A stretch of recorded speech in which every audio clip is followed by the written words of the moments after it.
Hey y'all, my name is Kirsten Jackson, and with my project partner, we are Hannah Neptune. We are going to be discussing our success tips for beginning educators, specifically focusing on education in speech language pathology.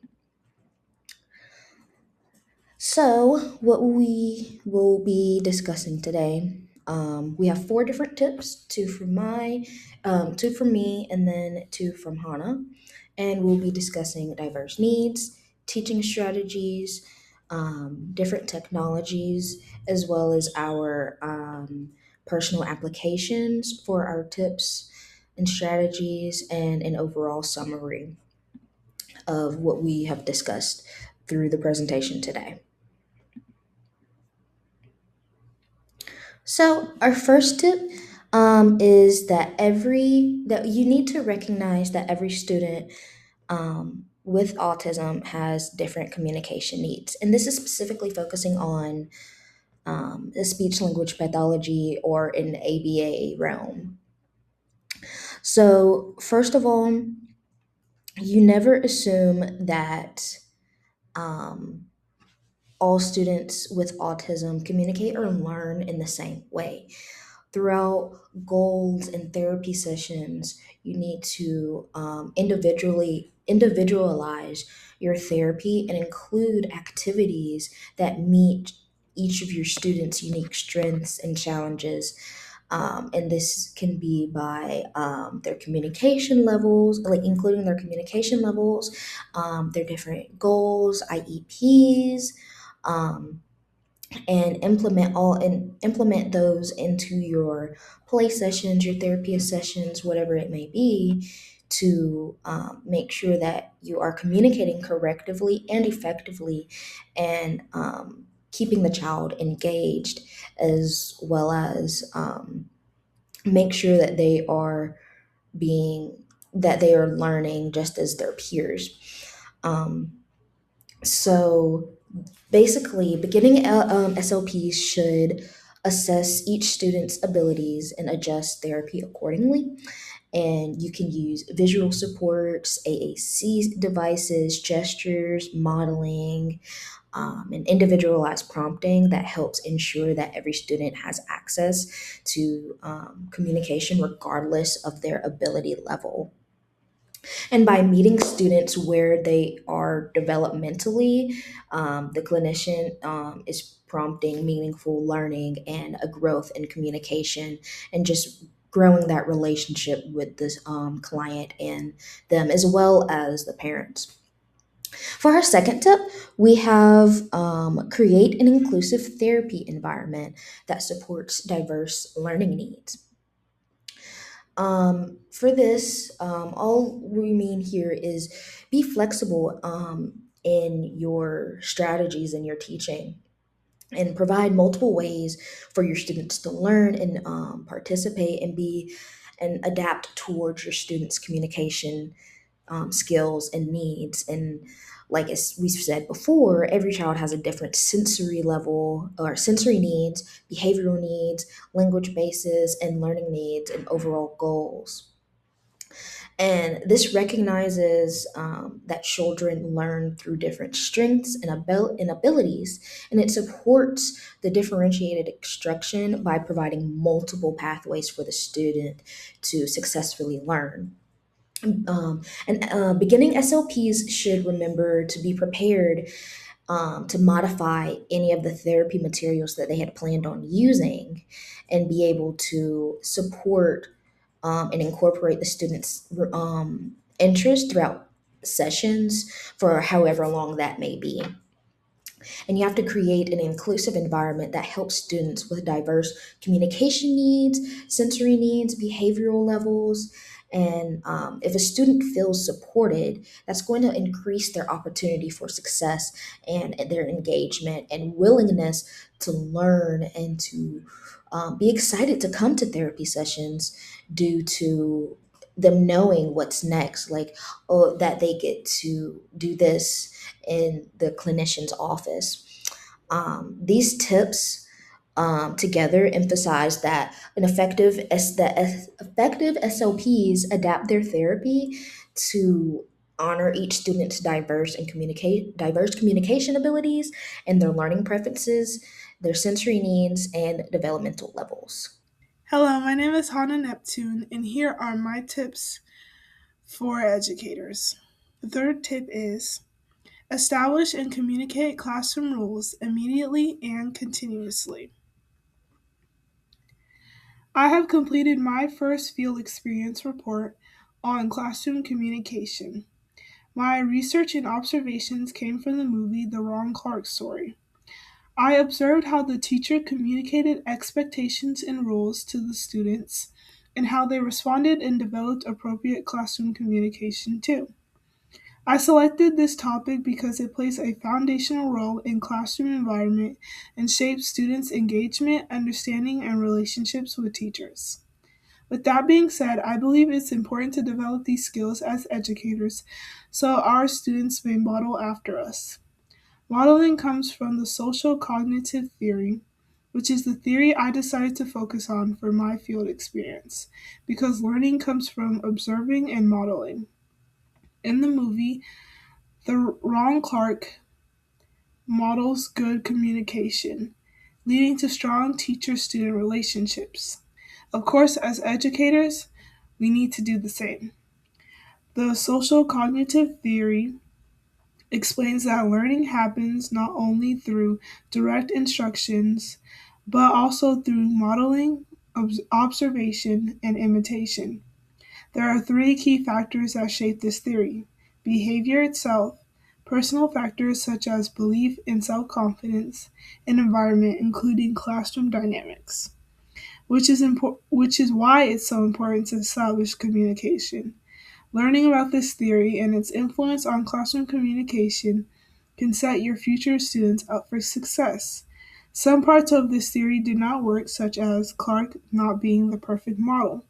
Just like any other educator, Clark made mistakes such as raising his voice at a student or crossing certain boundaries. We as educators are going to face those times sometimes, but learning and establishing good, healthy classroom communication can not only help your students express themselves freely and respectfully, but also help you do the same. This will also help students communicate better between themselves.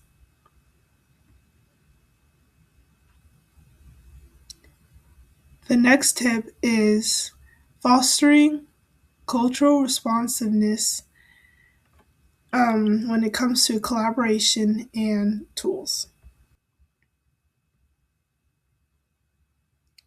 My field experience focused on how race, ethnicity, and gender influences learning, using the movie Stand and Deliver as my field experience. I examined how societal expectations, stereotypes, and systematic barriers shaped student experience in the classroom. This topic is critical because identity plays a foundational role in education as well. It affects student engagement, confidence, and academic success. I chose to explore this through the social cultural theory, which emphasizes that learning is deeply tied to social and cultural contexts. In Stand and Deliver, the teacher's role in mentoring and empowering students highlights how supportive relationships and high expectations can overcome challenges tied to race and ethnicity. The theory also underscores the importance of collaborative learning and scaffolding, which shows that educators can create an inclusive environment where students can thrive. While the movie illustrates the power of dedication and cultural awareness, it also reveals real world obstacles students face, such as bias, un- unequal access to resources, as well. Ultimately, this experience reinforced the idea that Equitable teaching practices are essential for fostering success amongst diverse learners. Now we will move on to diverse needs and what that means for students, the clinician, and the parent. So basically, diverse needs. An example of a diverse needs in speech language pathology specifically would be gifted students with advanced language skills, multilingual students, students with hearing loss and developmental abilities, and of course, the stereotypical autism, speech sound disorders, and language disorders. And diverse needs in education include unique learning, communication, and participation styles. And this is just honing in on that every student has individual strengths and challenges that shape their education. And the collaboration between the SLPs and teachers reduce the barriers and supports learning for the student in all realms. Um, and to beginning SLPs, educators in general need to adapt their instructions to fit each student's needs, and individualized therapy will improve the engagement, the confidence, and communication skills of the student. Next, we have our teaching strategies. And for our teaching strategies, we want to hone in on diverse teaching strategies. Diverse teaching strategies are going to adapt to the client or the student. It's going to offer multiple ways for the student to learn effectively and communicate effectively, whether that be through gestures, picture boards, AAC, etc. It's going to include technology and verbal hands-on support, um, and it's going to engage the students and encourage flexibility. It's going to promote inclusion and accessibility, and overall, this is going to support students of all types and including disabilities, multilingual learners, and students with diverse backgrounds. Non-diverse teaching strategies are going to disencourage the student, and they aren't going to have that confidence that diverse teaching strategies would help them adapt to, such as using the same instructions for every student. Some students may need different instructions given in a different way, such as, being your direction should be direct and clear, and make sure every student understands the directions. Um, and one thing that I find very important is that you cannot expect all students to learn the same. And going into an education field, you should be ready to have different teaching strategies ready and available for every student. Technology. I have chosen a technological tool for each of the tips that we have spoken about. For establishing and communicating classroom rules, I have chosen Google Classroom, which is basically a place where the teacher can communicate with the students about coursework, direct feedback, and classroom announcements. For fostering cultural responsiveness in collaboration and tools, I have chosen Canva, which allows students to express their unique identities and heritage when doing assignments and when completing certain projects. For the first tip, recognizing that every student with autism has different communication needs, I chose AAC, which uses pictures to translate into spoken language using this specific tool. But there are other tools that are low tech and more high tech. For creating an inclusive therapy environment that supports diverse learning needs, I chose Autism Read and Write, which focuses on improving reading and writing and spelling through multisensory approaches that help with students with autism. My personal application to speech language pathology, and how it will, and how these tips and strategies will help me in my career. So, first of all, diverse teaching, as we've said, you're going to learn the strengths and the challenges and form of communication in every individual student. As mentioned in my first field experience with the Autism Clinic Stepping Stones Academy, um, I've learned through my observations, I learned that diverse teaching is more important than I ever realized to be. Through every session, through every group therapy that came in throughout the time that I was observing, I realized that every student indeed was very different. They were all on a different level. They all did different things. Even in a group therapy, not every single one of those students were on the same quote unquote level, and they all had different needs and goals that needed to be met through the course of their therapy. And then individualized support. This is very important to me because one of the students that I observed um, re- relied on an AAC only, and therefore that was my first introduction to how an AAC actually is a student's voice.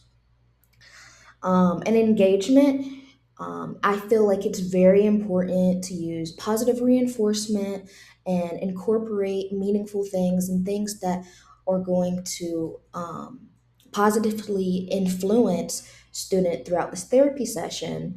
And this also includes collaborating with their parents and other educators to enhance the consistent communication and enhance those skills and goals that you have been working on in your personal therapy sessions, so that they can do those at home, and that their other educators know what to do in certain situations. And lastly, inclusivity. Um, you have to want to create an environment where every student feels supported and capable of their goals, and every student feels confident.